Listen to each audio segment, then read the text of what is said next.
Tu es avec ta maman, tu as de la chance. Oh là là, c'était très, très drôle, hein? Lui a 5 mois, elle un peu plus de 101 ans. Un siècle sépare le petit Elliot de son arrière-arrière-grand-mère Elisabeth et sa longue descendance. Il y avait 24 petits-enfants et je crois qu'il y a 66 arrières, oui. Et 5 de la 5e génération, 3. Une tribu qui l'entoure de très près et qui ne l'a jamais laissée seule depuis la mort de son mari il y a 27 ans. Voilà peut-être la recette de sa longévité, mais pas seulement.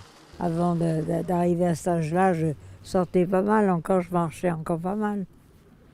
Maintenant, quand on parle de ski, j'ai l'impression que je pourrais en faire encore, ce qui est une grosse erreur. Mais enfin. Aujourd'hui, cette centenaire continue de monter et descendre seule les 3 étages menant à son appartement. Garder son autonomie le plus longtemps possible, c'est le credo d'Elisabeth qui refuse l'idée de toute maison de retraite. Chaque jour, une infirmière et 2 aides ménagères l'aident à s'habiller, préparer à manger, se doucher et faire ses soins.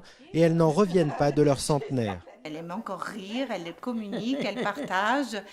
Et puis, heureusement que rit quand même un et peu. puis que je suis là pour donner normalement de la vie à la vie, comme je dis à mes stagiaires. Et puis qu'elle, finalement, elle m'en donne pas mal aussi. Il y a 1 an, Elisabeth a eu droit à la fête de son siècle.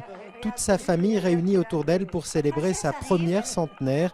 Une fête qui l'a beaucoup émue, même si elle ne cesse de répéter qu'on en fait toujours trop pour elle. Je trouve presque un peu ridicule que les 100 ans marquent tellement. C'est le chemin qu'on suit que tu...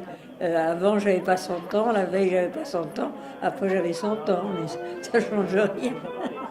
Ça change rien à ma vie. Et cette année, je ne peux même pas penser que c'était mon anniversaire. 101, bon, vu que ça n'aille pas plus loin, c'est tout ce que je demande. Faire comme si elle attendait la mort, mais le dire du bout des lèvres seulement, c'est tout le paradoxe de cette centenaire qui aime finalement la vie plus que jamais. Susan, tu vois.